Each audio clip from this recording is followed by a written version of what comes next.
This race, since it's become a Group 1, has become a classic. Set to run. Ready. Gates are back and racing.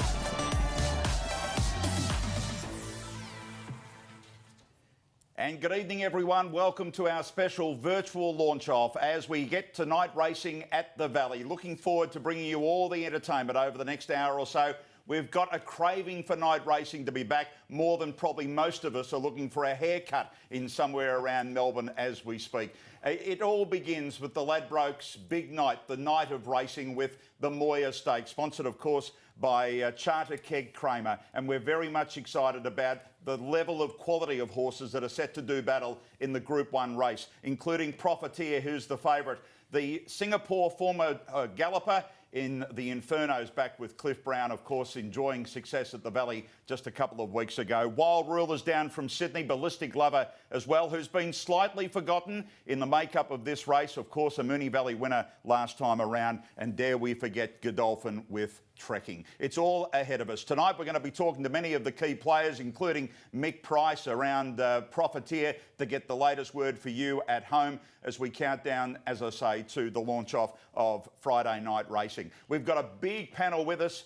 To tell you something big, it is absolutely huge. Michael Felgate from RSN is joining us. Michael, welcome to this launch.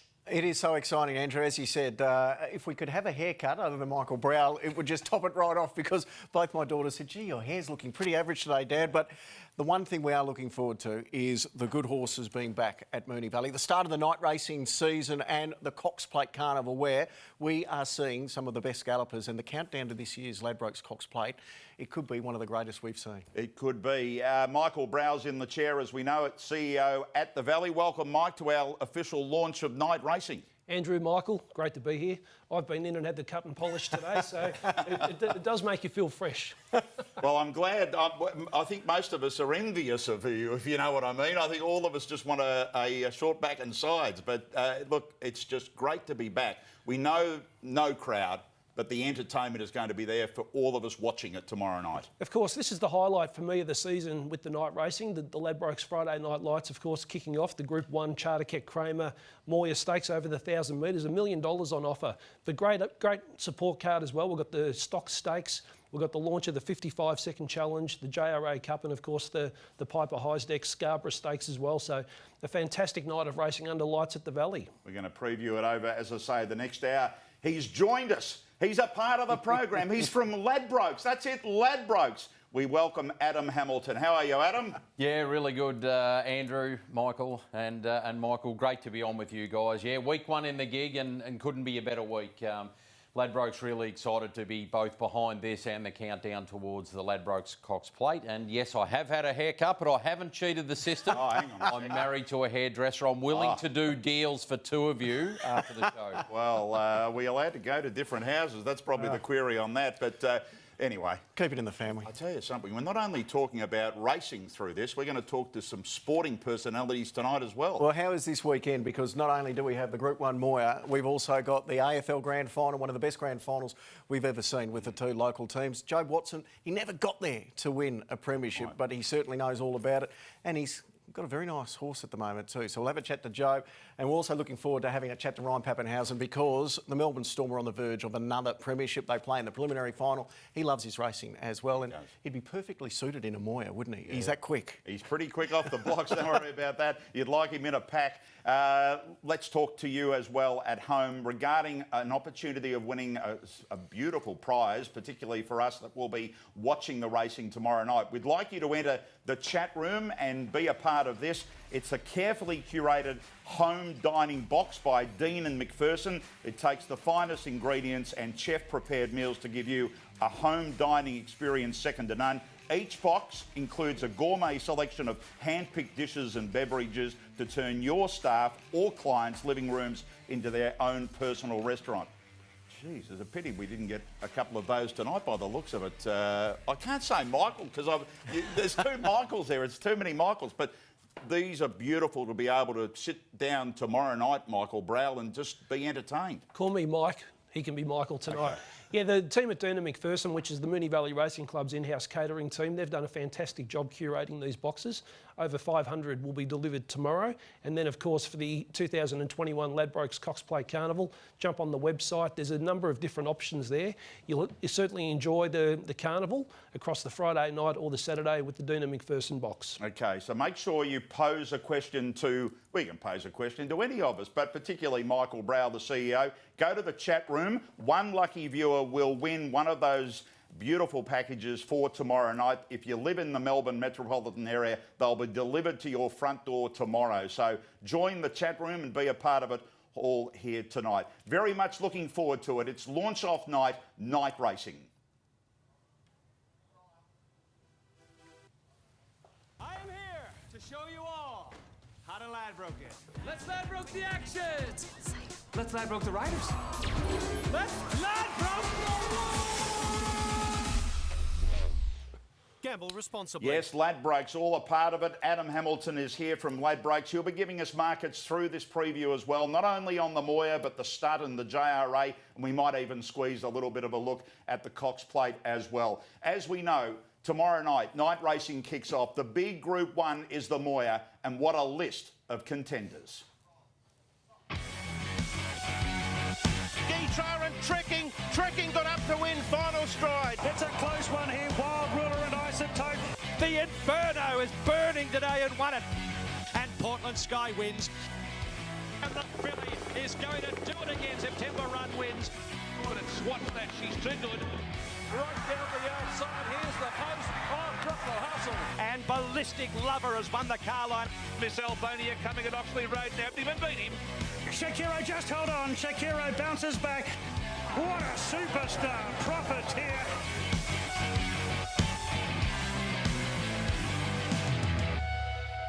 The one thing that comes out in that, Michael Felgate and Michael and Adam, is the quality, the overall quality. We've got the mixture of the 3-year-old taking on the older horses, Michael. I think it's one of the better Moyas that we've seen in recent years, and it's intriguing because it's going to be red-hot speed, as we always see in a Moya. Profiteer, he is going to be the X factor, there's no doubt about that. But then we've got the closers, and some of the best closers we've seen, from Brooklyn Hustle, the Inferno, who was simply stunning. And what a story it would be if Cliff Brown was able to win his first Group 1 back here in Australia since he returned from Singapore at the Valley tomorrow night. Of course, there was a huge win in the McEwen Stakes a couple of weeks back with the Inferno, and it was great to see Cliff back in the winner's circle immediately. The horse has got the form, he's got the runs on the board coming through Singapore now, only beaten on the one occasion.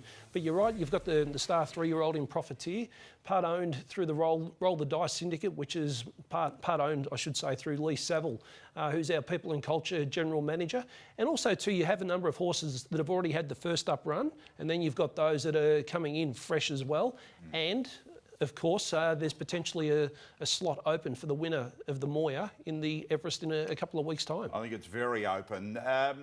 Michael, you've interviewed a lot of people through the week in build-up to this.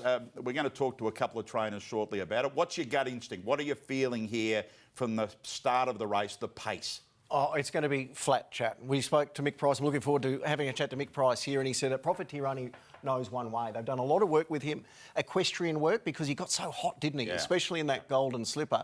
So they've calmed him down. But interestingly, Dwayne Dunn, who also we had a chat to, said the 1,000-metre start at the Valley is a lot different to the starts in some other big races because it is high speed straight away. Now, whether he is able to relax from that point is going to be a big question. He'll be in front. It's a matter of whether he can keep it going for the last little bit when the sweepers are coming. I don't know whether that's just straight up take the lead stuff. Ballistic Lover's drawn inside. I think you're underestimating how quick Ballistic Lover can be, and Profiteer's going to have to go mighty quick to cross Ballistic Lover, because they've come out today already, that team, and said, we won't be giving it up easy. Well, that's not going to be good for Profiteer because he doesn't want to get in a dogfight early because that may then set it up for those sweepers. Those sweepers hard. Adam Hamilton, bring us up to date with Ladbrokes. What's been the movers here? Yeah, he's been a little bit easy, Profiteer, $3.70 out to $4. There was a $10,000 bet at $4.40 when noms before final field. The Inferno touched $5 back into $4.80. Wild Ruler's been relatively solid around that $7.50 mark. September Run's been one of the bigger drifters, $7.50 out to $9. Ballistic Lover around that $11, sort of $10 mark.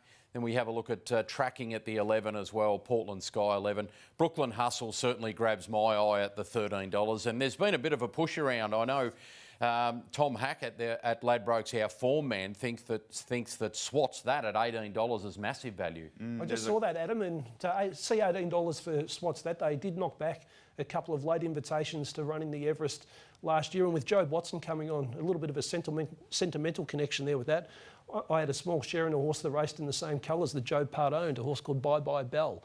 Okay. So wouldn't surprise to see Swats that winning the Moya Stakes tomorrow night. And I'll tell you something, Ollie, Damien Oliver and the Corsten stable, are they teaming up at the moment? Is Brooklyn Hustle over the odds at 13? I think, I've got no doubt about it. And having a chat to Jason Warren, he said she's never ever looked better. This race could set up beautifully. We know she's loves Moonee Valley. She was close up in the Moya last year, wasn't she? Just behind the placings.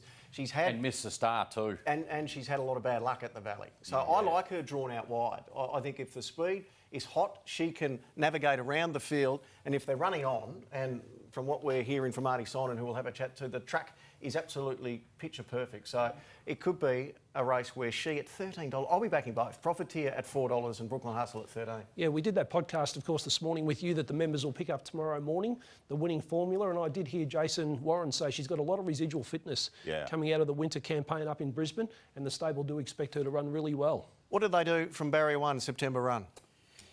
Probably sit 4th and 5th and hope for the opening. Craig Williams has been this week saying that maybe he feels September run doesn't get suited by the Valley. Well, so he's jumped off, hasn't he? Yeah, he has. How do you think the race will pan out for her? It's a worry, isn't it? And I think that's why we're seeing the drift from $7.50 out to $9 already. And I think you'll get a little bit better. I am expecting money for those roughies. Brooklyn Hustle at the 13 and Swats that at $18. And just further to Brooklyn Hustle, I had a chat with Brett Preble earlier in the week. We know what a great start to the spring Brett's had, and isn't that great to see? And he was very, very bullish after that trial last week. If I was, if I was Johnny Allen riding September run, the poster horse for the night racing season this year's Masked Crusader. Just go back, Johnny, and have a look at how Willie Pike rode Masked Crusader. Just hope that opening comes. There was only half an opening that night and Pike pushed through. So you might need a carbon copy ride. Probably just needs the genuine pace, and one trainer that would like that as well tomorrow night is Cliff Brown. He joins us, the trainer of the Inferno. Welcome, Cliff. How you going? I'm going well, mate. I spoke to you way back many hours ago and you were concerned by the lack of pace that you thought in this race, but probably by listening to our discussion, you're starting to warm to it now that there's pace for the Inferno. Yeah, look, what I tried to say, Andrew, was that I think Profiteer will be the quickest. I think from that barrier it probably allows him to come over, and then it's a matter of whether he doesn't get taken on or whether they do take him on. Do you think this horse is going as good now as what he was at his peak back in Singapore? Yeah, look, I think he is. Yeah, I'm very happy with him. He's done everything right. His coat has really come through now. He's got a real shine to it. He looks tremendous. No, I'm very pleased with him. We've seen some of his wins over in Singapore where he was just too good for the opposition. And I remember after his big win last start in the McEwen, you actually said, I thought he was half a run behind. So that's going to be pretty scary for his opposition coming into the Moya tomorrow night. Has he taken much improvement out of that win? Yes, yeah. Look, he has, Michael. He really has. His coat come on, which is a sign that he's now really reaching here where he should. He was, as I've said 100 times, he was miles behind where I had him at Caulfield. And by the time we got to the Valley, he'd improved, but there was still good improvement in him. He still had a blow after. I've really just kept him kicking over the last few weeks. He's got a few gallop. He looks really well, but it is a matter of, I would prefer it if it was 11 or 1,200 metres. So, we'll just go there. He's the barrier draws is good for him.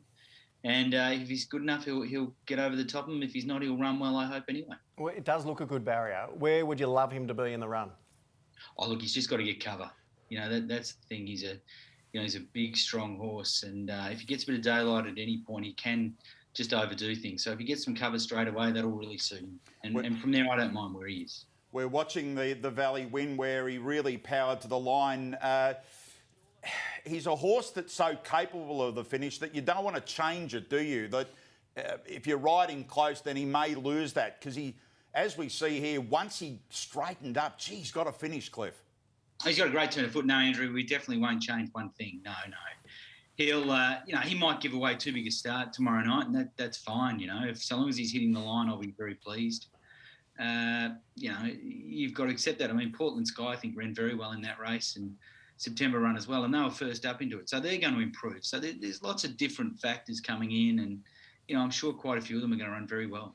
I've got to pick up the CEO, Michael Brow. It's probably not a good thing to do. I might not be back doing it here again shortly, but you're worrying about September run getting a run, Johnny Allen. What about Cliff Brown and the Inferno? He needs to get the right run. It won't be easy. It won't be easy, but they will go hard, and I expect that they will string out. It is only 1,000 metres, but again, if you have a look at Chautauqua, we had the Chautauqua Stakes on the same card. Go back and have a look at the 2015 Manikato when Tommy Berry, he took the corner and he rode the corner and he went sideways. He got the Travelator out, got in the opening and just went bang. And this horse has got that turn of foot. He could do something similar. We want early Chautauqua, not late Chautauqua. That's right. But make sure he jumps. Cliff, mate, you've only been back a short time. I know this horse raced at the highest level in Singapore, but to be back here and training a horse in a Group 1, it must be a bit of a thrill for you. Oh, Andrew, it's fantastic. I think all horse trainers, we're all dreamers. I think that helps us get up in the morning. We all imagine something good happening, and this horse can do that. And when we brought him home, you dreamed that you'd get to these sort of races. So to be here, it's great. It's good for everybody. We're all very excited. Cliff, we wish you the best. It's exciting to see the Inferno at his best, and let's hope that's certainly the case tomorrow. Thanks for your time. Thanks. Good night. Good on you. Cliff Brown joining us there as we launch off night racing tomorrow night. It'll be interesting just what the market does here. I've got a feeling, does Profiteer ease just a little bit here? Or do you reckon, this quality here, does tomorrow people start to think, we've got older horses, Profiteer, a 3-year-old, lightly raced, meeting some hard, fit horses? I think you're either in the Profiteer camp or you're not, aren't you? I'm not sure there's much grey area to it. So we're already starting to see that punters are looking a little bit elsewhere at the $3.70 out to $4. I think you might get closer to $4.50, and particularly now with the talk about some red-hot challenges up on the speed. So, I think you could be getting $4.50 the field. And we are seeing support for a few of those longer odds runners as well. Yeah. One thing that we did notice with Profiteer, we all lived the dream, the experience with Lee Saville and the Roll the Dice crew. He was trained to the minute to win the Golden Slipper, and he had that break between runs. And of course, the Golden Slipper got pushed back a week. Now, it worked in favour of some horses, perhaps didn't work in his favour, and you saw him come out and he charged hard. He'd spent all his petrol by the time he got to the 200. This being 1,000 metres, he's a pure speed horse. He might be able to just keep going, and he's not going to hit the wall this time. Why don't you ask Mick Price? He's online. He's with us on the Let's launch. go. Are you there, Mick? Hey, how are you, boys? Very well. Has he trained it for you? No, he's all right, Mr. Brow. I don't know if I've ever had a horse for him, but he's never helped me train one, unlike a few others. Well, is he right? I've spoken about Ballistic Lover. They've come out today and said that we're drawn inside Profiteer. We're not going to hand it up. Have you got a 3-year-old that can go 1,000 metres quicker than anything else in the race? Do you think so? Well, the idea is to win it at the end, not halfway through the race. So I'm happy to hand up to Ballistic Lover. If it's up to Jai McNeil, Jai McNeil just has to rate his horse over 1,000 metres. And this is the conversation I've had with him thus far. He's trialled him. He's ridden him in probably 3 gallops, 2 trials. He's got a good feel. He does ride with a sense of timing, that boy, which is good. Look, I'm happy if, something comes out and crosses. I don't know what Miss Albania does from out there. If she flies the gates, if she misses the kick, that's probably her fate. I don't think Curry will get going on Matt Laurie's horse. That horse he's fast, but he can still just box seat. I actually think the race is loaded up with a lot of nice horses that can finish off. I'm hoping that Profiteer doesn't put this speed race on for those horses that can finish off, Well, that's the danger, isn't it, because in his first campaign, he just over-raced. He didn't know how to restrain himself and race within himself. Are you confident that if he is taken on, that he'll be able to come back under Jai tomorrow night? Well, I guess that will be decided in the first 200 metres. Although he's very fast out of the gates, all that question work we've done with him, it's done him a lot of good mentally. Like his trot and canter work is beautiful. He's not the same horse he was before. And what Michael said about the extra week in the slipper, I reckon has some relevance because I know settling him up on the day is thinking hot Western Sydney day, and I felt the horse was half melting underneath me just settling him up. And Huey Bowman said, horse trying to piss off on the way to barriers. It was all stuff of a horse that was just over the top, But, look, he's a fast horse. As I said, Diamond Neal has got to go each training as he sees it. We having too quick a conversation with him. That's what's got to happen. Mick, we've just watched the Inglis Millennium, and I respect that it's the Sydney way and all that sort of stuff, but it showed just the brilliant turn of speed that the horse has got. How different is he coming back this season compared to the autumn? Still very fast. If we give him a rub out of the gates, he would go straight to the front. In his trials, he's fast. And whilst he's a beautiful horse to work now, and he's never been too big a problem, but he gets in the gates and he's very fast horse out of the gates. And if we went bang on him, away he'd go. But, I'm happy that Jai's had a few goes on him. He's got a nice pair of hands and, I'm a bit nervous about the race. It's a Group 1 and there's a lot at stake. I just hope he's able to rate him properly and there's no excuses. I do think also there's a bit of a time between runs for him, and he's a 3-year-old colt now. And I look at him now and I see a more burly colt, which is going to stand him in good stead for a race like the Coolmore. And after this, incidentally, I think we'll be going to the Blue Sapphire and then into the Coolmore. But I think he'll definitely improve out of tomorrow night. I'm praying that he can win, but he will definitely improve. Michael Brow told us that he's been out to the Valley a couple of times and had a look around. Is he a horse that you think really likes the environment? He'll handle the track well tomorrow night? Yeah, no problem. I reckon he'll scoot around Moonee Valley.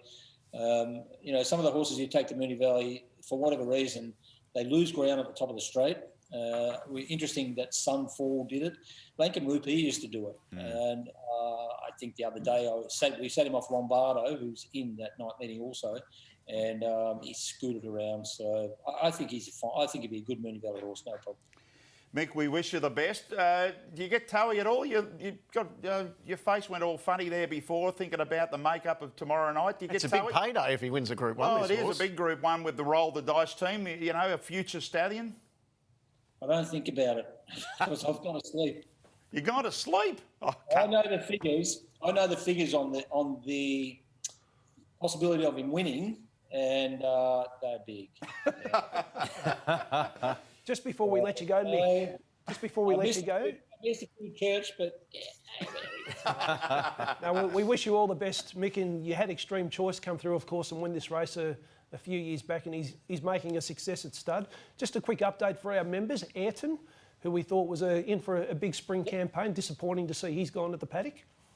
Very, but the main thing is the horse's welfare and health, and they can be pretty bad, those spider bite things. He's had a lot of antibiotics, has had different antibiotics.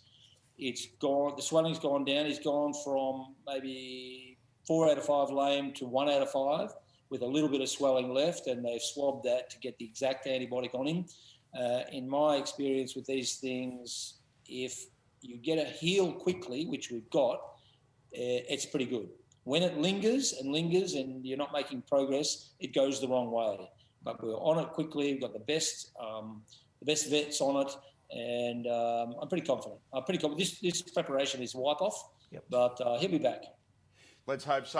Mick, thanks for joining us. Go and have a good night's sleep, mate, because we've got it all tomorrow night at the Valley. We're looking forward to seeing Profiteer. Thank you very much. Good on you, Mick. Mick Price there. He's just that...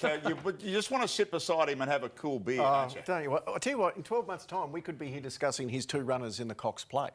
Ayrton, and I'm thunderstruck as well. Yeah. Of course. Yeah. He's got a great team at the moment, and I'm in the profiteer camp. Now, I want to talk to you shortly, Michael, about the roadmap and the crowds and that sort of stuff. We'll get to that after we have a chat with Natalie Young, who's joining us, because we want to, or just before Natalie, we're going to have a look at the makeup of this race tomorrow night, the Stud Stakes. Again, intriguing sort of race. And Adam, you might bring us the very latest around this race in regard to the Ladbrokes market. Yeah, it's not a lot different to the Moya in that it's an open race and it's very much an opinion-driven race. So Sandy Prince is the favourite, $4 into $3.70, and does account for about 45% of the hold, which is a pretty significant amount. You know, you're not talking about a $2 favourite. So $3.70 for Sandy Prince. Then we're looking at Forget You, who we'll talk more about, obviously, at $4.20 out to $4.40. Mr Mozart at $5. Has there been nibbles for anything? Well, yeah, Mr Mozart, they did give $5.50, but really Sandy Prince is the best backed at the moment, 4 into $3.70. Righto, well, let's have a chat. Trent Bussett and Natalie Young, of course, they had the big Group 1 winner last weekend. And Natalie, as I welcome you to the big launch, Forgot You, looking forward to seeing this horse tomorrow night. Yeah, look, he's come through that one at the Valley last start, exceptional actually. He's been out to the beach a couple of times and did a really nice piece of work on Tuesday. So really excited if he can take that step up to the Group 2. I was just going to pose the question, you want to see improvement between runs when you're going to big races like at Stud Stakes tomorrow. Is Forgot You one of those that you can see it? Yeah, I think so. I think those the last couple of runs, he's just really mentally developed that little bit. He did a lot wrong in those early stages and those early races, and he's just, I just think with a little bit of the gear changes, he's really come on. And he showed that last start. He really jumped out of the ground. It was a fast time, and he ended up beating the favourite tomorrow. So even though the favourite did have to do quite a bit of work, I just hope there's a bit of genuine tempo again, and he looks like the obvious leader. He was a really strong finisher last start, as you said. It's a pretty open 3-year-old year. Outside of Animo, who we'll get to see again in the Golden Rose in Sydney on Saturday, I think whoever wins the Bill Stud will become a smoky for the Caulfield Guineas. Is that what you've got at the back of your mind, if you can win the Bill Stud to go into the Caulfield Guineas? Definitely, yeah, definitely. You always want to have a Caulfield Guineas runner for sure. If he wins tomorrow night, then that's obviously the choice that we'll take. And if he doesn't, well then, we'll stretch him out a little bit further. So tomorrow will tell us a lot about him. I was just going to pose the question about the distance. Do you think you can tempt the water by getting 2,000 or, well, a little bit longer this spring, or is it going to be up to that distance? He's a Savabeel, and I think he'll get the distance, no problem. He can relax now nicely. He doesn't over race. He's just going through his gears nicely, and he's got that really good turn a foot late. So as long as he gets that real genuine tempo on early, then we can see that little bit of explosion that he has in those sort of final 400 metres. But he was pretty smart. He was pretty smart last start. So, and he's trained on brilliantly since. So I'm hoping tomorrow night Moore's going to give us another smile on our face. Nat, Michael Browell here. Just quickly, where did that horse come from? Was he the ready-to-run horse you picked up? Yeah, he was actually. Is that the one that I decided not to go in and went in the done deal instead? Sorry? Is that the one that I was going to go in and then I decided to swap and went in the done deal colt instead? Yeah, possibly. Possibly. How's the done deal go? Yeah, he's in the paddock, I think, or he might have come back into the stable last week. Geez, you're putting some pressure on poor Natalie here. Good luck. I did tell him this one goes pretty good, but anyway. Yes. Yeah, let's hope the done deal at some stage. They take time, the done deals, Michael. They do. Don't they? That was the message last week. See what, this horse is well named for you. I know. Now, you're sitting in the office there. We can see that. Where's Trent? Is he looking after the kids, or are the kids looking after him? He's probably just filled them up with Coca-Cola and letting them just go for wild like he normally does. But no, he's at home at the moment. I thought I'd stay in the office and get a little bit of quiet peace so I could do this. Yeah, and how do you work it? I mean, you've got the kids, but getting up early. Do you both get up early? Take us through a normal day for yourself and Trent.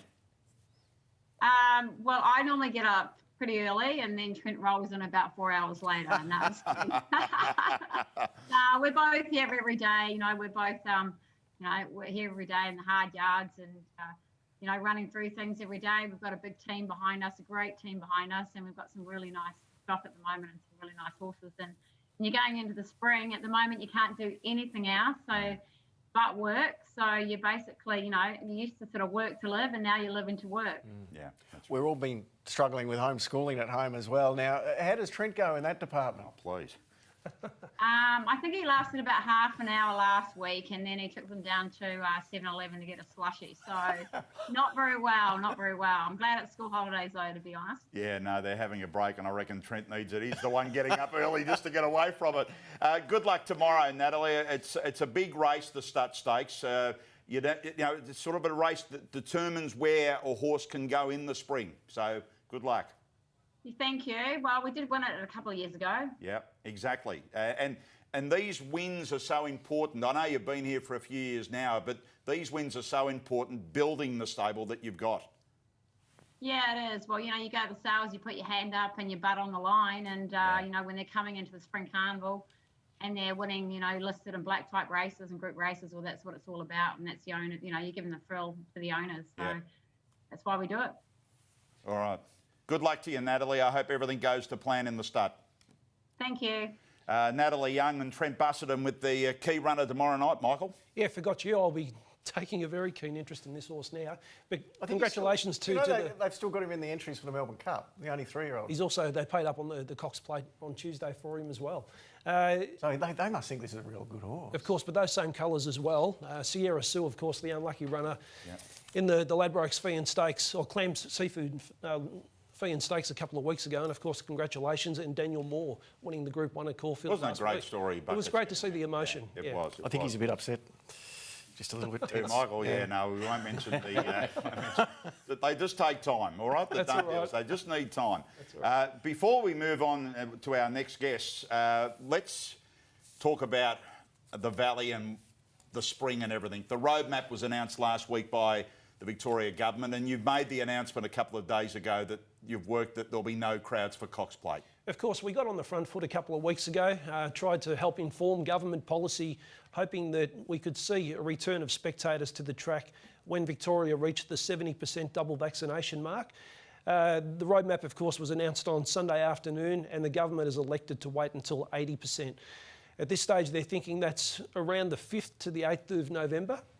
So the club made the call on Monday that we'll push ahead now with planning for the 2021 Ladbrokes Cox Plate Carnival without spectators on course, but we'll certainly pivot now to make sure that all of the members and all of the spectators that will be sitting at home enjoying the carnival have a terrific experience. And that's a part of what we're doing tomorrow night with this giveaway. It's all a part of it. And I think we've all got to our own way of doing it, but a lot of people are dressing up, watching it on the TV like they are at the races. Yeah, of course, and with the lockdown and the curfew in place, tomorrow night's card kicks off a little bit earlier.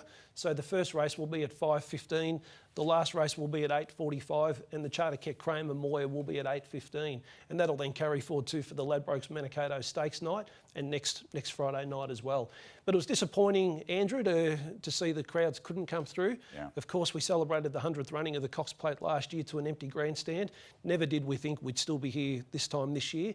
But if we can have spectators back on the 12th of November, that'd be a fantastic outcome. But a big thank you to the club members and also to the club sponsors. They've been fantastic supporters of the club through the pandemic over the past 18 months. We couldn't be here doing what we do. We wouldn't be where we are without this fantastic support of both the members and the sponsors. And I was going to say, do you know one of the great things that Moonee Valley's done, which everyone sitting at home should get involved in, is the Punters Club. I love that. It's only $20 to enter. You can sit back, have fun in a big group and have some big bets on. Of course, so tomorrow night we launch the Ladbrokes Punters Club, and that link will go out in an EDM first thing tomorrow morning, the winning formula. It's $20 per unit, so you can buy multiple tickets on that. Yep. And then the team from Ladbrokes will go through and do the selections through the day, and it's seamless. So the money transfers directly from your Ladbrokes account in, and then at the end of the day, hopefully, when there's a big pot of money at the end, they hit the button and it makes its way straight back to the punters account. So it'll be a fantastic engagement. Is Adam under pressure? Are you doing the punters? Oh, no, they've left me out of it in week one. We got Harry White doing all the form for us for this one, so he's very upbeat about the meeting as well. Well, you've got to do these things, haven't you? Because people watching us tonight, the members and other people, you can't help at times think that you're not there because we're simply not there. How you've got to bring them, associate them to the day or night. Yeah, of course, and we're fortunate that you get fantastic coverage on the television through racing.com. RSN have been fantastic building it up as well. All of our media partners do a terrific job promoting the event. We've got the Ladbrokes tipping competition as well for those that want to do the tips rather than the Punters Club. But it'll be a fantastic night of racing. And as we said, it builds into a fantastic weekend of sport, and we'll cover off the Afl Grand Final and the Storm shortly. A lot of things change, but not this 9:55. I can't wait for the first heat tomorrow and the 55-second challenge and everything around it. It's been just a terrific thing for us to watch. Yeah, I think this will be season 11 or season 12 of the 9:55. We saw the fastest heat ever run last year on the final night to claim the prize, Tony McAvoy. When we set it up, it took many years for the horses to break the 55-second challenge, and it's been a great engagement tool for the trainers and the jockeys. Ladbrokes, of course, put up a $55,000 cash prize, and when you look at what the winning trainer of the Group 1 $1 million Moya will take home tomorrow night, this is equivalent. Exactly, overall, and it's sponsored by Ladbrokes, and watch for that first heat tomorrow. I think many trainers, Michael, are there preparing for these races. There's no doubt about it. I know Jerome Hunter does it. We saw Simon Ryan last year have a really big crack at it as well, because for the middle tier trainers, this is, as you said, the equivalent of winning $1 million Group 1 race. That cash in the back of your pocket, it's nothing to sneeze at. So it's one of the great innovations in racing. Yeah, we've had the likes of Anthony Freedman win it. We've had Darren Wareham. We had the McAvoy stable, but we've had a lot of those next tier down trainers win it. And it's to get 55,000 jump in. A trainer like Logan McGill, as an example, it's a big boost to their business. And I've got to mention too the old tote. You drive past and you want to go in. If you live in that area, if it's the 10K zone and all that sort of stuff. But I can't wait to get there and see it all, the new development. Well, it's like we've got a new toy and we just haven't been able to unwrap it yet. So the conversion of the old tote building, and members that parked in the members' car park off McPherson Street, they would have walked past this many times. It was converted into a toilet block there for many years, but we've gone through as part of the Moonee Valley Park redevelopment. We delivered Tote Park, which we cut the ribbon on last year, leading into the 100th celebration of the Cox Plate. We unveiled the Wink statue, the new memorial to Manikato. But when the lockdown 6 came in on the Wednesday night, we had opening night, and we had a full restaurant that night. Yeah. And then, of course, the lockdown was announced that afternoon. We did a quick dinner service and finished up at 8 o'clock. We've had to cover it up now, but as soon as the lockdown's lifted, we look forward to members coming through and experience Tote Bar and Dining. Can't wait just to be able to go in there and have a look at it. Well, the second acceptances for the Cox Plate, always the big build-up to where we're going at this time. And certainly, Adam from Ladbrokes, you're updating the markets as we get the numbers reducing smallly, and we know that Gold Trip's on the way. It's going to be a huge build-up to this race. Yeah, it's got more ingredients than perhaps we thought it might have had a couple of months ago, and that's the beauty of this race, isn't it? You can see that Zaki's a standout, and we all understand why, and we're going to learn more over the weekend as well. But Very Elegant's right there. Incredible win to get off the canvas last week and get the job done. I think outside of Zaki, Anamo's the one we're all watching at the moment. Anamo will just add an extra layer to this race if he can continue with the incredible stuff that he's done in his last couple of runs. And off the first up performance as well, where the market suggested he might have even needed the run, but he defied it and just absolutely blitzed them. Gold Trip there at $12 as well. And incentivised, Peter Moody again saying today, Michael Brow, that there is a chance this horse could back up from the Caulfield Cup into the Ladbrokes Cox Plate. He galloped well at the Valley on Tuesday or Monday morning. I'm not sure. Is it 100% that he is going to the Caulfield Cup? Because I'm not sure that they'd want to risk the penalty after the 55.5. But the one here, if I can just point members in the direction of State of Rest, he was a fantastic winner of the Group 1 Saratoga Derby over in America. And as soon as he won that, the contact came through from the Joseph O'Brien stable. They paid the late entry to get into the Cox Plate. And that night they booked 3 staff on the plane to come out. They're quarantining in Sydney. The horse is finishing his pre-export quarantine. He jumps on a plane tomorrow. and he lands in Melbourne on Saturday morning. So I reckon as soon as he touches down and he steps off the plane, that $19 might wind in a little bit. And I reckon the other thing that we haven't done there is mentioned arguably Australia's best mare. Very Elegant hasn't been mentioned there at $6. I mean, what a race, if they end up there, what a race we're going to see over the 2040. Well, add in last year's winner, Sir Dragon, $17, and his first up run was unbelievable. Gold Trip's run fourth in an arc. This is one of the strongest Cox Plates we may see. Well, you'd have to say it's Australia's best race, and it's shaping up for the 101st edition of the WS Cox Plate. The 2021 Ladbrokes Cox Plate will be the race of the spring. Yep. And you see these different form lines coming together. I was a little bit happy when I saw that Zaki and Very Elegant were going to take a different path to get here. You didn't have the race up in Sydney, or she wasn't going to come down and run in the Underwood. So to see them walk through the tunnel at the Valley with that different form through the spring coming together, and then let's see who comes out on top on the day. But I do know a lot of the Zaki owners. We've got one of our committee members, David Sin, the chairman of the VRC, Neil Wilson, a good mate of mine, Morgan Bastone. There's a big group in it, and I know they're disappointed. Paul Guerra, who heads up Becky as well. There'll certainly be a lot of cheering if Zaki can get home in this year's Cox Plate. There will be. Bring it on. He's had his pen out here, our next guest. He's been writing names down for the last half an hour, but we better talk about the AFL Grand Final. Job Watson is joining us on our Valley launch-off for night racing tomorrow. Job, thanks for joining us. What a build-up to tomorrow night, but what a build-up as well this week to Perth. Thanks very much, Andrew. Yeah, it's I guess a little bit unusual.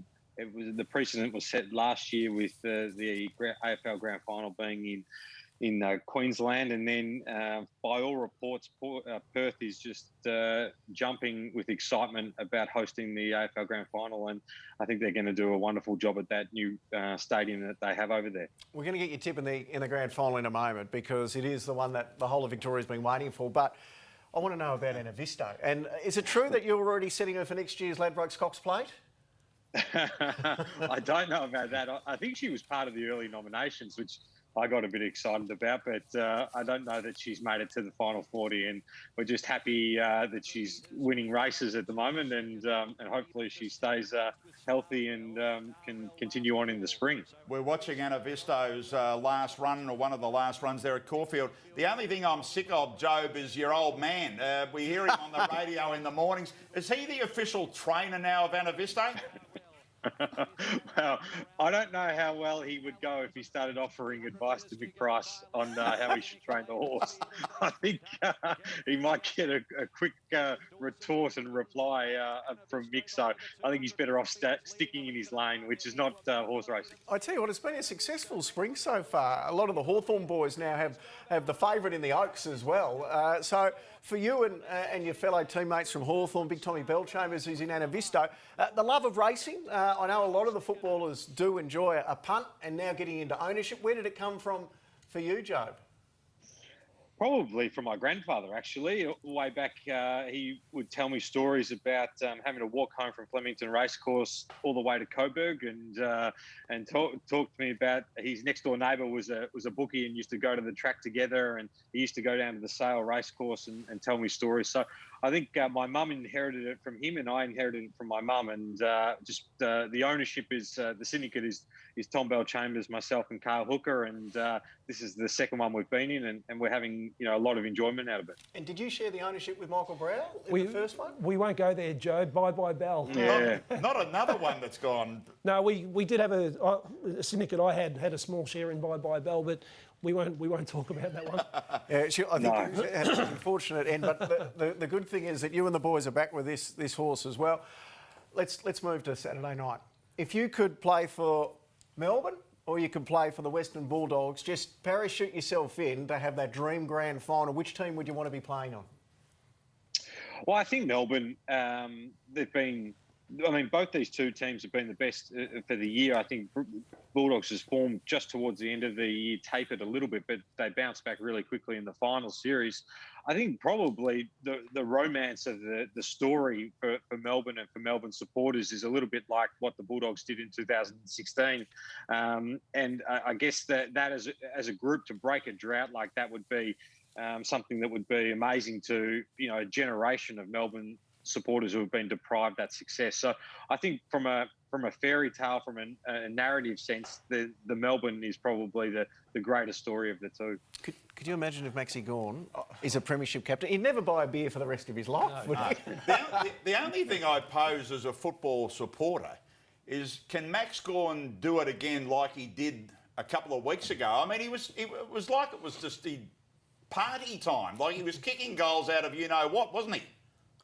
Certainly was. I mean, that third quarter, just taking marks everywhere and roving his own taps, things like that. So the Bulldogs obviously spent 2 weeks planning specifically how to nullify him.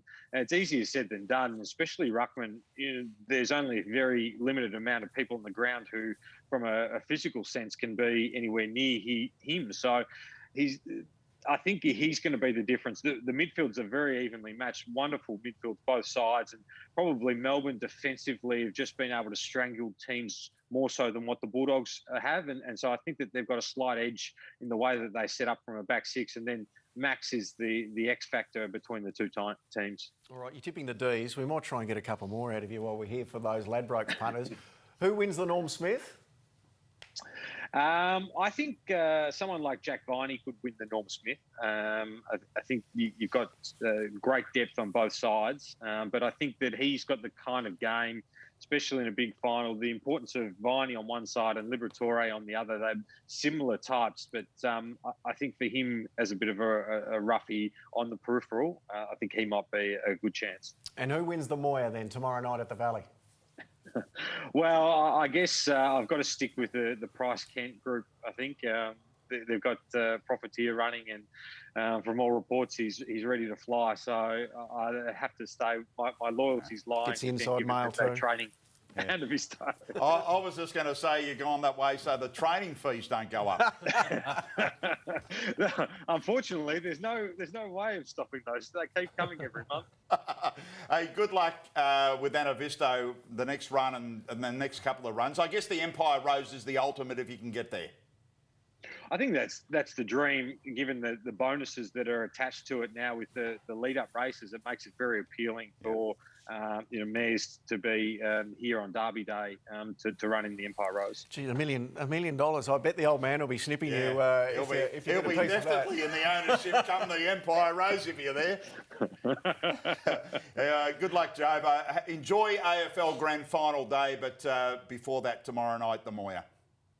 Thanks very much, guys. Good on you. Jobe Watson joining us there. And just on that $1 million bonus, it also is open to the winner of the Stock Stakes as well, heading into the Empire Rose. It is. There's a group of races, some that will run, of course, through the autumn, and then each of these big major mares races in the spring, looking to assemble a high-quality field, of course, being the Group 1. Yep. There's $1 million in prize money and the $1 million bonus. So whoever wins that race, if they've got that boost bonus coming through, $1.6 million payday. Okay, let's talk about that AFL Grand Final, Adam. What are we seeing? Is it Melbourne that people are latching onto? Look, initially, yes, but we've seen a really big, is it emotional? I don't know. Is it more fresh in people's minds, the Western Bulldogs? But you can see Melbourne have got out from generally about the $1.65 mark out to $1.73, and the Western Bulldogs very solid at $2.35. I think the gap might even close a little bit more as the game gets closer, but personally, I think Melbourne's starting to get out to pretty good odds. Yeah, it's fascinating because the Bulldogs fell in, really, didn't they? I mean, they weren't going any good that last month, but here they are. They're playing off in a grand final. It's interesting. A few years back, training horses, training athletes, but it used to be a big thing. Round 18, 19, 20, they'd load the players up that were heading for the finals. Yeah. And the Bulldogs probably thought they had the top 4 position locked down. You don't know how much of a load they ramped up for that fitness. few weeks. Yeah. So they've bounced back brilliantly, of course, and the win up in Brisbane, then to go down and do what they did to Port Adelaide. If I had to tip one, I'd be going for the Bulldogs. When you talk about loading up, is that food intake or is that exercise or something? Is it? I'd be looking more at food, I reckon. You'd be good at carb loading. Guys, you're talking about Maxi Gawn. Of course, he's a passionate racing man as well. I know you're in a horse with him, Michael. And you.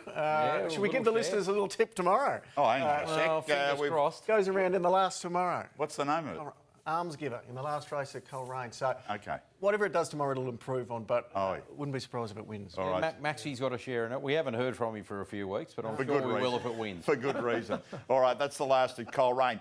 We go from AFL to rugby league now, and, well, I mean, the Storm just keep rolling into town here, Michael. It's just unbelievable, this story. The pride of Victoria, and Ryan Pappenhausen is a man who knows what it takes to win the premiership, and he is lucky enough, we are lucky enough to have him joining us. Hang on a sec, we've got to mention the hair because we're complaining, Ryan, that we can't get a haircut. The mullet at the back, what's going on there? Yeah, no, that's my little part to Victoria. You guys can't get a haircut, so I'll leave that just in a bit of recognition. Michael, you'd love a bit of that, Michael Brow, wouldn't you? Yeah, they're beautiful feathers, aren't they? Ryan, how's the build up there? Yeah, really exciting. Really similar feeling to last year, and I guess probably the light at the end of the tunnel, and just knowing that if we play 2 good games of footy, then we got the ultimate prize at the end of it. So, yeah, it's good now that we can sort of see an end to it, and there's definitely motivation to finish the job now. So, really good feeling amongst the group, and yeah, big game this week to hopefully get us into the grand final. Well, it's a grudge match, isn't it? Because, of course, you beat the Panthers in the grand final last year. They're wanting revenge, but your season has been phenomenal. 19 straight during the season. That was after you said goodbye to the legend Cam Smith. The regeneration of Melbourne Storm each and every year is just absolutely remarkable. What's the secret, Ryan? Yeah, I'm sure no one was expecting that. We certainly didn't, to get 19 straight during the season. But I think that just sort of speaks volumes of the club in general.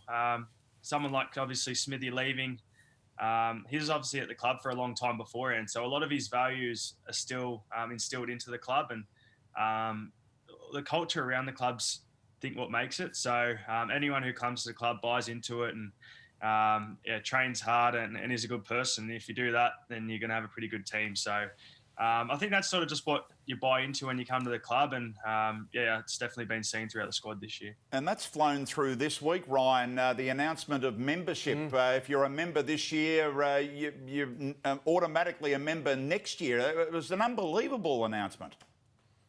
Yeah, a massive one.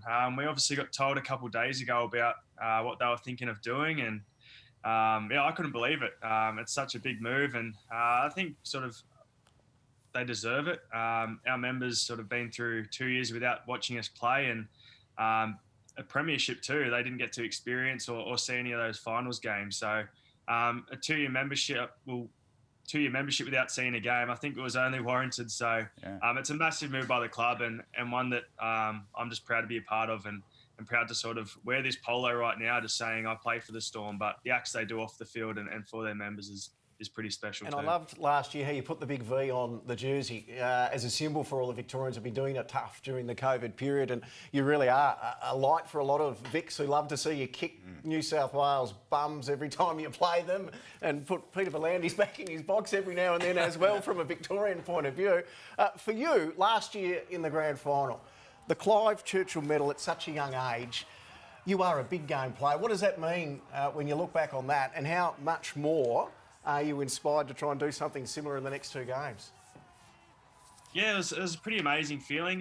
Probably one that I'll realise was pretty big in the years to come. But right now, I'm still much into the grind of things, and just want to be that player I want to be, and be a long-term player and be a successful player. So I think those things will be nice to look back on. But at the moment, it's just really enjoyable to be part of such a great club and to be playing in big games. I think that's what you want to do as a kid, is play in finals games and score tries and kick goals. And that's what I'm doing at the moment. So I'm living out that childhood dream, and for a great club too. So, I couldn't wish it anymore. Ryan, as a Hawthorn supporter, we've just farewelled Alistair Clarkson.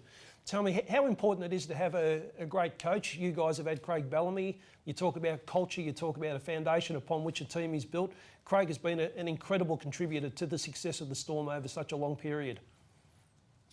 Yeah, Craig's been massive for the club, I think. And I think when he first came in, it wasn't until 4 or 5 years after the Storm were established that he came in, but he didn't want to change too much around the culture of the club. That was already pretty set up, but he just wanted to keep that going. And his coaching's a different story. He's an absolute freak of a coach, which is so much video, but one thing that really stands out is just his work ethic, and I think that's sort of what we look up to as players. And you're going to listen to a coach who has a big work ethic because you know he's doing the work for you. And he's the first one in the training. He's in the gym, on the treadmill, or doing some bench press, and he's the last to leave. So just those sort of things from your coach. I think you see that as a player and just try to put that into your game or your training. So he's been massive for the club, and it's just good to see him re-sign. I think he's 5-year extension. So whether that's coaching for the 5 years or not, I'm not too sure, but I'm sure he'll still have a role there somewhere. When you're in the spotlight like you and all the Storm boys are, you need an outlet to relax and to blow off some steam. And I know you love your racing. You spent All-Star Mole Day at the Valley. Where did your love and interest in racing come from? Yeah, I think it's pretty similar to Job. You obviously had him before. My mum's side, so my grandpa loved to punt. Passed that down to my cousins now, and they're a bit older than me, so I sort of heard a few of their stories, a few of their multi-wins, going to the racetrack, and as soon as I turned 18, I was straight into it. So I think another thing too, just going to the race day and experiencing that sort of environment. I'm not a very talkative person, but if I'm interested about something, I'll chirp up, as you can probably see now. But so that's why I love the racing aspect of it. Go to the track and you can talk from race 1 to race 10 about what horse you're going to pick. And I love how everyone just has their own different opinion, and it's just another competitive edge away from the field. So that's where the love of it became, and it hasn't slowed down. We got to get a winner. So who do you think you play in the grand final? I'll go the positive way. Who do you think you'll meet there? Oh, that's an interesting one because it's a game before us on the Friday night. So I think Souths will probably advance. They've been pretty strong all year. Got a good attacking side, and their defence in the first week of finals against Penrith is pretty impressive. So I think they'll go through, and hopefully can get the win on Saturday to verse them the week after. Okay, and who wins the Moya? Oh, I think Profiteer is going to be hard to beat, but I'm going to say something's going to chase it down, and I like Inferno. I like Inferno at the price it was at during the week, so a few of the lads hopped on that, got tens about that. So hopefully that can salute, and it'll be a nice night. Well. Do you know, he reminds me of Profiteer, a precocious young colt in the purple with the mane and everything, and he's as quick as Profiteer. Well, who knows? Because tomorrow night you'll be in your room yelling and screaming, and then it's a 4 p.m. start on Saturday. You'll be able to do that and then watch the grand final over in Perth. Yeah, I love my footy too. So I'm a North Melbourne fan, so not my team this year. But it'll be a good game, I think. 2 Melbourne sides, and we know a few of the boys in each side. So we obviously share the facilities with the Demons, and I think they'll get the job done on Saturday. Ryan, appreciate you doing this tonight. We know that it's getting close to a game. You don't do too many of them, so we appreciate you joining the launch of night racing for the Valley, and we're hoping that we can see you there at some stage through the summer. No, thanks, guys. I appreciate that. It's it's exciting. Love my night racing, and it's just good that we play this Saturday, so I'll be able to get a few bets on. Good on you, mate. Ryan Pappenhausen joining us there, reflecting on the year. They had one loss after that. What was it, 19?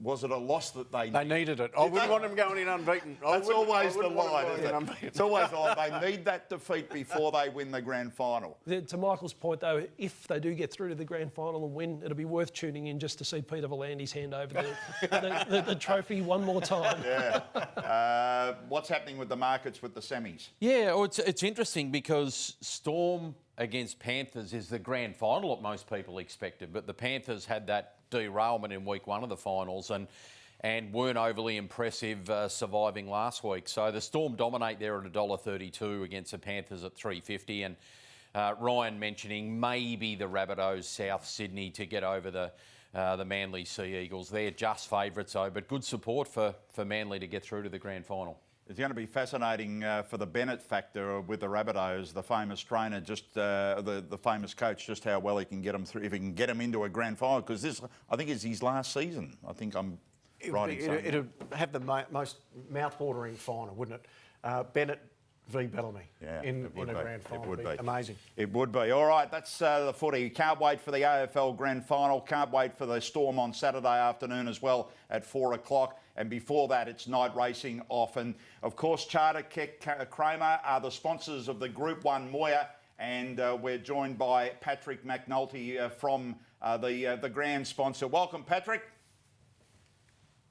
Nice to see you, Andrew, and thanks for having me on. No, fantastic. And the branding is always important for a company, and to be linking with the Valley and the kick-off of night racing with the Group 1, you've obviously been attracted by that. Look, certainly we've had a really strong relationship with Moonee Valley for a number of years, and that's resulted in us sponsoring this race for the last 5 years. And within the last 5 years, there's been some fantastic additions to the race, and we assume that tomorrow night will be nothing different. Tell us about your company. It's very much residential, but tell us what it's all about.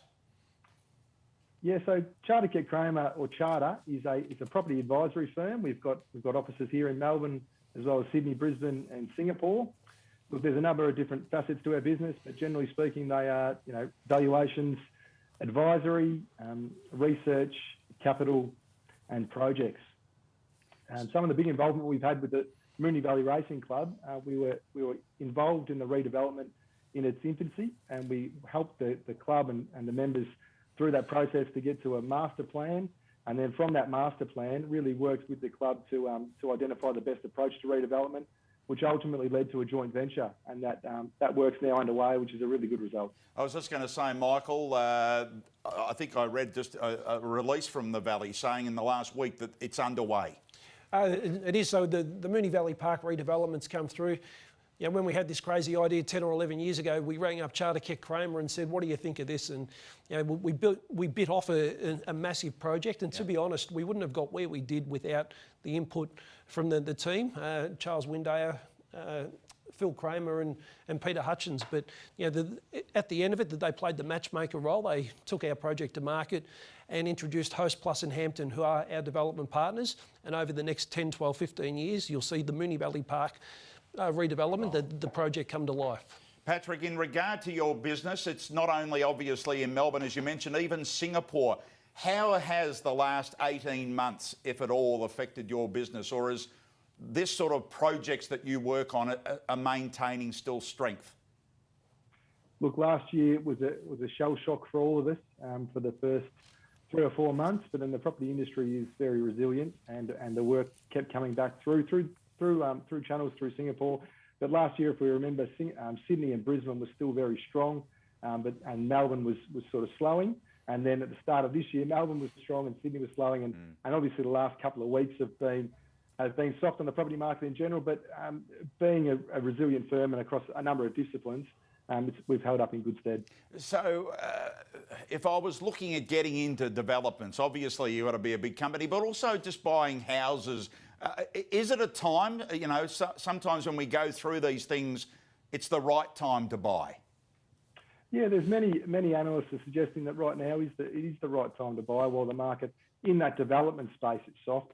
But it's hard with interest rates at record lows. That's the big push for the residential market, and we are as strong now as we've ever been. And the growth that we've had in the residential market over the past 12 months, obviously off a soft period, but 15 to 20% growth in some sectors of the residential market is as strong as we've ever seen.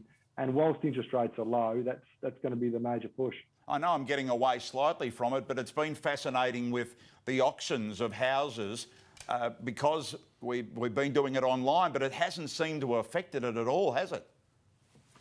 Yeah, look, I think some of the campaigns have slowed down and gone offline, but those and pushed them out to later in the year. But those that have stayed online and gone through the process have certainly sold really well. But we would see now, the next coming out of lockdown, the next 2 or 3 weeks, and then into the back half of this year, over Christmas and into next year, going to be a very strong period for sales results and strong period for real estate in general. The most important point of from you tonight, Patrick, apart from talking about your business, who's going to win the Moir? Well, I was reflecting on this today, and we've had involvement with the Moir Stakes for 5 years. And the first year we had involvement, there was a boom 2-year-old coming into its first start as a 3-year-old. Nick Price trained and won Extreme Choice, and that came through and was too quick for them. And I can't help but feel that history might repeat itself tomorrow night with Profiteer. Profiteer, there's a bit on the favourite here tomorrow night for Ladbrokes. Patrick, we appreciate it. Well done with Charter playing a keen role in the Valley, but also with the big Group 1 Moir tomorrow night as well. looking forward to it. Good luck, all the best. Thanks very much. Patrick McNulty there from Charter, one of the big key sponsors. And you mentioned it earlier, Michael, in regard to an array of sponsors. They're all so important, particularly at this time. The support through the sponsors, Andrew, has been fantastic through the 18 months. We're working through, obviously, some fulfilment and entitlement obligations at the moment to reset those for when we do get the spectators back on course. But yeah, we've been overwhelmed, to be honest, with how much support, and they've all stuck with us through this very difficult period. Yeah, it is. You sounded excited then, because I know you've got 5 or 6 houses. The market's going well. Oh, we're building the 5 or 6. We're building the 5 or 6. With that little house at Melton, mate, we're growing. We're growing. Let's talk about. I couldn't believe it last night. I was about to go to bed and I was flicking around the TV channels, and on 9 they had a 25-year history of the E.J. Whitten Legends game. 25 years. That's remarkable. I just can't believe it. Where has the time gone? And Ed Whitten Jr. is joining us to have a chat about Ted Whitten Jr. Of course. Ted, it's probably the same to you. You just can't believe where 25 years has gone. Yeah, that's true, Andrew. It's amazing, isn't it? 25 years of the E.J. Whitten Legends game. It's just flown, and I know Dad passed away in 1995. That's 26 years. So I don't know where it's all gone, to be honest. But it certainly was a great night last night on Channel 9 with all those highlights and a great lot of laughs for all the people who watched the game over those last 25 years. Bettingham, haven't there been some moments in that? People falling over accidentally. I don't know whether it was by accident or whether they play like me. You know, it was just great viewing. Ted, in regard to the 25 years at the foundation, you've come such a long way, and now I can see on your T-shirt there's a brand new area that you're very much focused in on as well. Yeah, that's true, Andrew. Just recently, a couple of weeks ago, we've decided at the E.J. Whitten Foundation to amalgamate with the Australian Prostate Centre, who are a fantastic organisation who have been treating prostate cancer patients and supporting them and their families in relation to prostate cancer. And we've made a decision which I think is really exciting to amalgamate or to merge or whatever you want to call it. But it's all about empowering young children and their brothers and their sisters to look after and protect their legends in their family, and that's their fathers, their grandfathers, their brothers. And we hope that we can really double and treble the work we've been doing over the years and save more lives, raise more money, create more research and awareness, and have a fantastic prostate cancer organisation that creates all of those things that I just spoke about, but also takes in the legacy of my father, E.J. Whitten, and all of his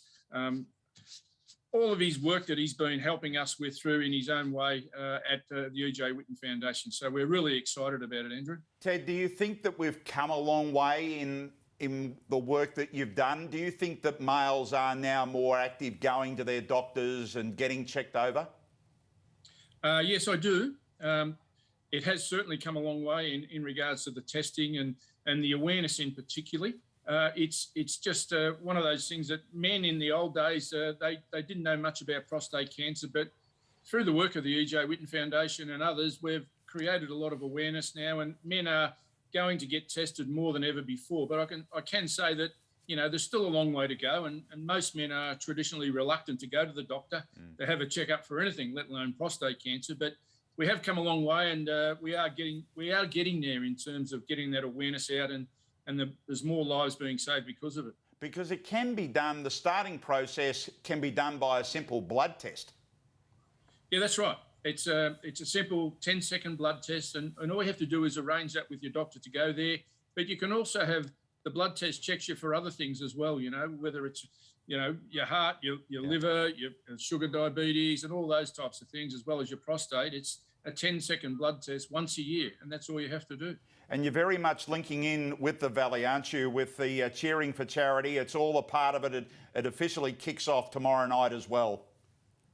Yeah, well, we've been a wonderful partner with the Moonee Valley Racing Club, and we've had our annual function there each year, and it's been terrific to be involved, and looking forward tomorrow night at the Moya Stakes to be able to tune in. Wish I could be there, but unfortunately that's the situation. But no, we've had a great association with Moonee Valley, and we're looking forward for that continuing with rural prostate cancer. and the bucket hats. Tell us where that evolved around, I wanted one. I wanted to wear one now instead of the Hoss hat. You've got the bucket hat. Where's this come from?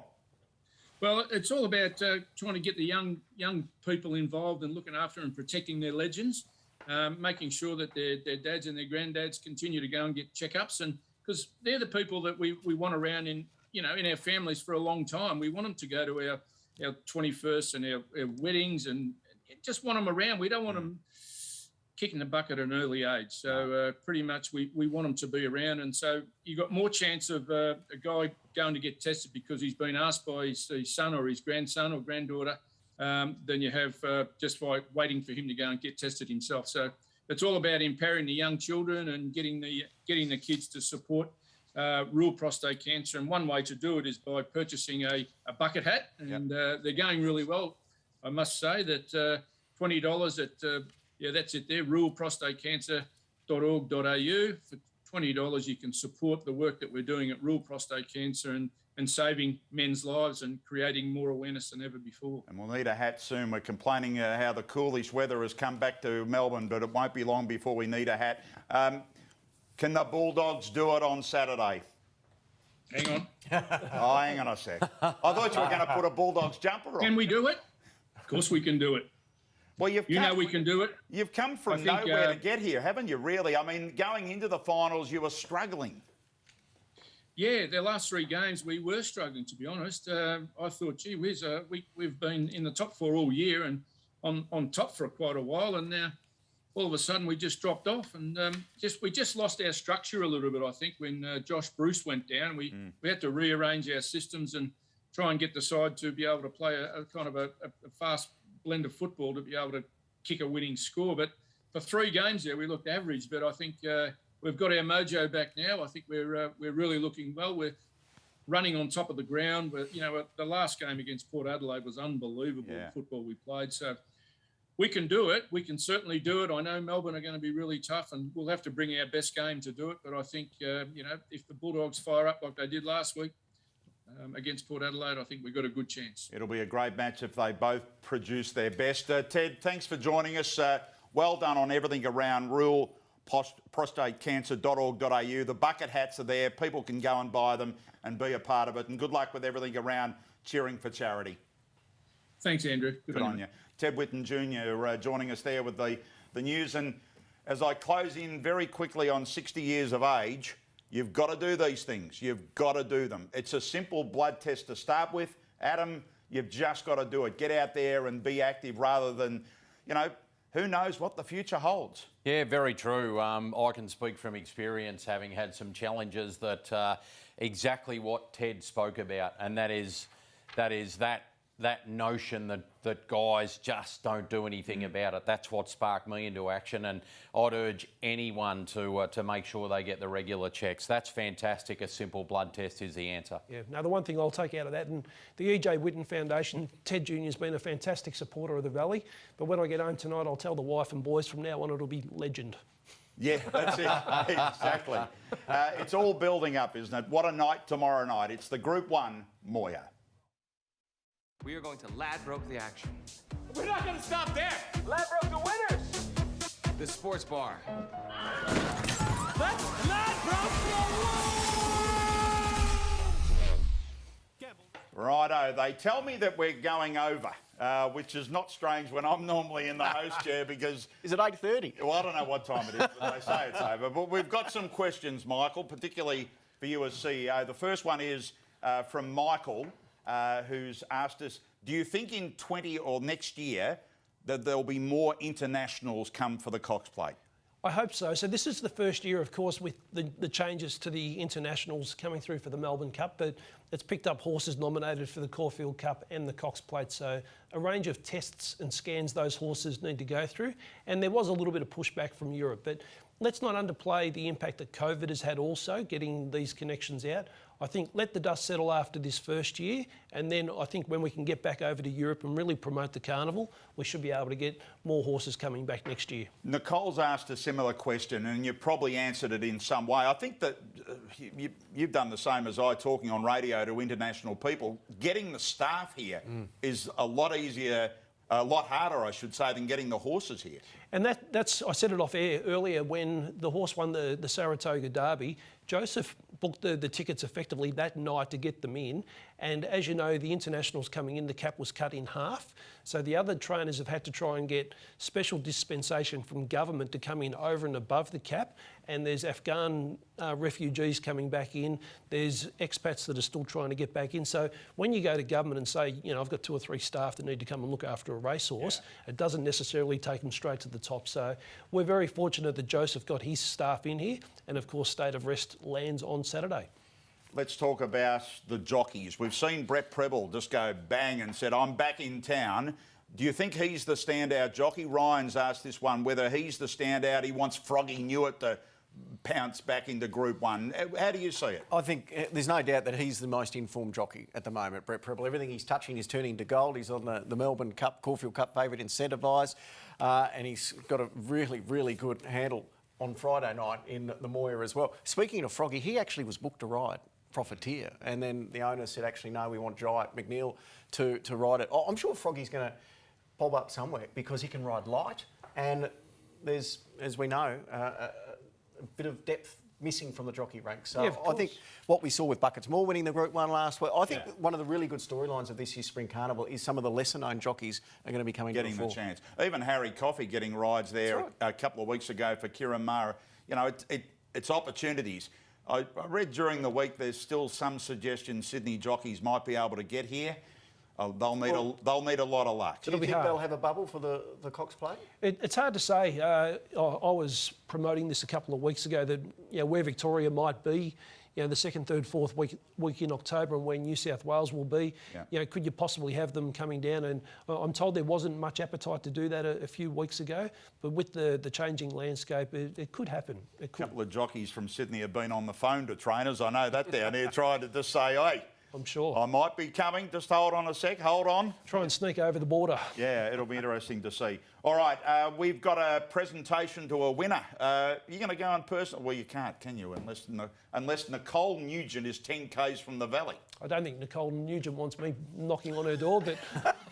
Well, you could take it out there and just be... But it's probably, I don't know, with Nicole. Maybe I'll... Congratulations, Nicole. Yes, Nicole Nugent has won this beautifully home box that will be delivered by Dean and McPherson. Magnificent ingredients, chef-prepared meals. Have a look at these little hamburgers that pop up in a sec. Each box includes a gourmet selection of hand-picked dishes and beverages to turn your staff or clients' living rooms into their own personal restaurant. Have we gone past them yet? Have they popped up? I haven't seen them yet. This is the gourmet stuff at the Sliders. moment. There you go. Yeah, there they are. Pasties and the little burgers. You wouldn't mind getting one of those delivered. Nicole Nugent, you are our winner. You're going to get one of those. Nicole, if you live in the Melbourne metropolitan area, it'll be delivered tomorrow just in time for Friday night. Couldn't think of anything better. Oh, I reckon it looks all right for me. Don't worry about that. Adam, would you mind getting one of those delivered tomorrow? I'd be absolutely sensational, yeah. I think Hoss would be a 2-box man. The Peronis and the box of beers. That's enough out of you.